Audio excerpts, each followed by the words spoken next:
Next, what we will do is make sure that the turret notices us. Let's select our turret here, and we've already seen that it consists of multiple parts. Second part inside of the hierarchy is the body, and this body we want to be able to rotate and to shoot at us and find us. So the script that we'll make will make this turret look at us, and we'll only attach that to the body because that's the only part that we want to have rotate. Okay, so let's open up our script folder and create a new script.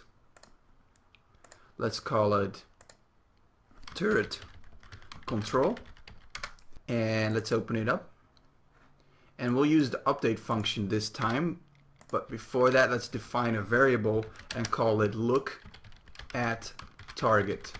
So the look at target that the turret will be focusing on, and this is a transform type variable.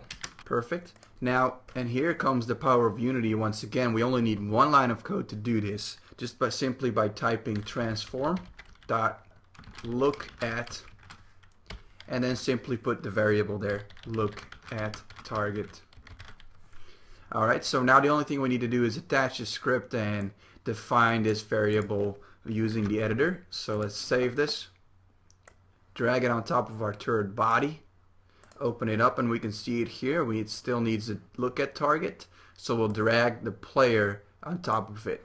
And now let's run the game, and as you can see, our turret is looking at us as we rotate.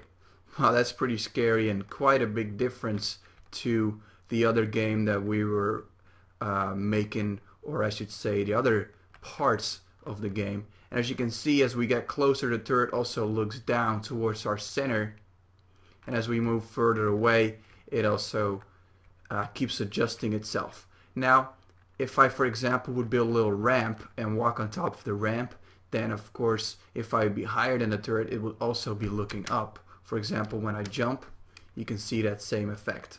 So very good so far. And that's all pretty nice, but it is a little unfair in gameplay because the turret simply finds us, so we need to add some script to make the turret just a little dumber.